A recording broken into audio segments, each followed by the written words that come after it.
Welcome viewer, I am Murugan S. This video tutorial describes how to remove or bypass update and shutdown option in Windows 11.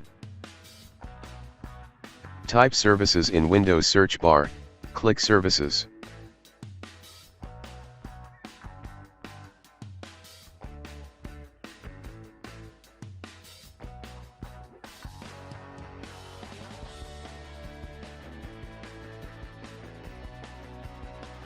Open Windows Update Service, start up type to disabled, click Apply, click OK.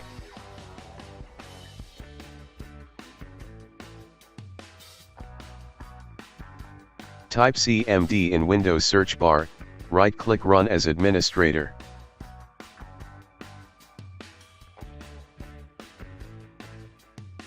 Type shutdown space, -S space, -F space, -T00.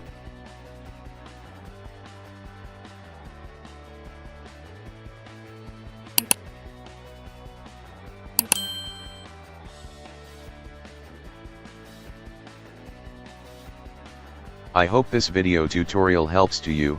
Please like, share and don't forget to subscribe my channel. Thank you very much. See you next video.